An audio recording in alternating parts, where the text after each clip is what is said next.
Tinubu's forgeries and carryover of English, mathematics and comprehension by Paul Ibe.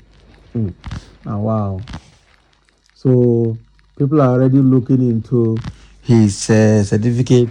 Apart from the forgery, they are even looking at the subjects he didn't do well that are that are carryovers. God will help us. So, Tinubu certificate will not kill Nigeria. But it's just unfortunate that an old man of this nature has just lived a fake life or true.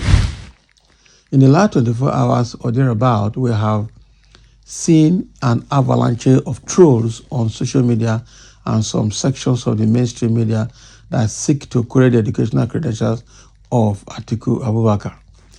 Okay, we acknowledge these inquiries as being healthy because they seek to probe the truth.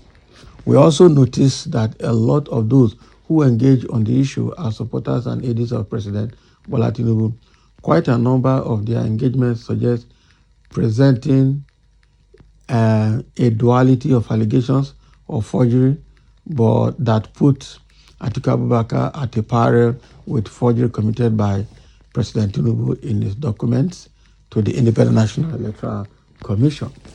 To start with, Atiku Abubakar wrote his WAEC examination in 1968 with the name Sadiq Abubakar. So every elementary student of Islamic civilian will not find it hard to decipher that both Sadiq and Atiku are names that Prophet Muhammad gave to his bosom friend, Caliph Abubakar. Okay? Therefore, Siddiq and Atiku are names that have a historical link to one person in Islamic theology. Atiku Abubakar, knowing fully well the importance of proper documentation, went ahead in 1973, more than 50 years ago, to depose to an affidavit that he would wish to be known officially as Atiku Abubakar. And we keep the original copy of that affidavit up to this date. And still keeps it, yes. So the meticulousness that has been displayed by Atiku in this instance shows an example of an upright man. However, while it has only taken Atiku less than 24 hours to come out with full disclosure on his public record, President Tinubu has lived behind the veil for more than half of a century. Oh boy. Since 1917, when President Tinubu came under public record to have falsified his academic credentials by claiming to have graduated from a school that was non-existent. The narrative of his public profile continues to get dirty and messier by the turn of every decade. The latest in the rigmarole of President Tinubu's life of forgeries and falsification of documents is the recent declaration by the Chicago State University that it is not the issuer of the certificate that Nigeria's president presented to INEC in the run-up to the 2023 presidential election, an act that constitutionally disqualifies the offender from the election. Okay, it is told in this note that we call on President Tinubu to follow the example of Atiku Abubakar by coming before Nigerians and the world to explain how he got about his name, his educational background, the history of his early years, the true owner of the Southwest College transcript with which he got admission to the CSU, why he refused to go and retake his pre-qualified examination for the admission, and more importantly, how he came about the discredited and false certificate of the Chicago State University that he submitted to INEC. If President Tinubu refuses to take the lead set by Atiku, Nigerians and the world will forever judge him through a popular Yoruba proverb translation that says, "The upright walk on the straight path, only the crooked beat corners." Oh boy. So that is what is happening here. So Atiku Abubakar has come out to say everything about his qualification, and now Tinubu is asked to come and say his own, but he won't come out. That is the truth. Peter Obi called for him to come and introduce himself, and now they are trying to fight him. They're trying to institute a court case against him. But everybody needs to know who the president is. That is it. So now Atiku Abubakar has presented his certificate, has reintroduced himself and explained himself. Tinubu should come out and do the same. No, they're not ready to do that. Okay? They keep telling us he finished from the Chicago State University and that should be enough.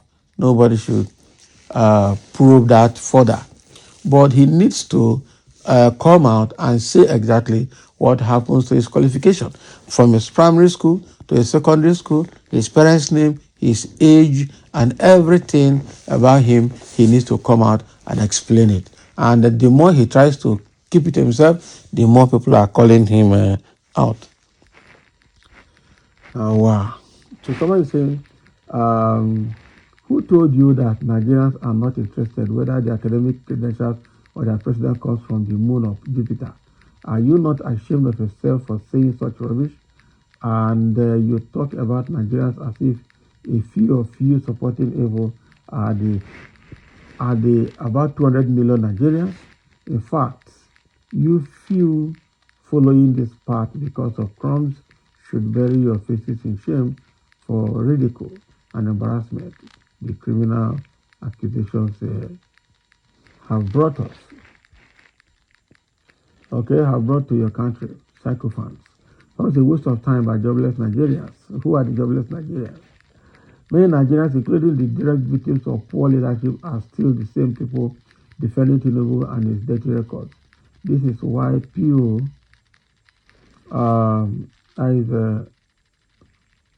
politicians enjoy Nigerians a lot and will ever enjoy it. And will never develop it. So these are the comments coming from a few individuals over this Tinubu's certificate issue. Someone said to stand on moral high ground of your perfidious action, be bold to publish the academic transcripts and certificates of your master. Atiku Sadiq Abubakar, for comparison with PBATs, dragging the prophet's name in your indefensible defense doesn't completely exonerate your master from charges of possible certificate forgery. It may well be that your master, not known for academic brilliance, might have stolen his namesake certificate and sworn to force affidavit to claim it. Can you imagine? They are still trying to create so much explain tire. So they are still trying to, discredit Atiku Abubakar and saying Atiku Abubakar should also come and defend his certificate. Huh? Now, wow. People will say evil and also be defending and supporting it, which is a very unfortunate situation for us as a people and as a country.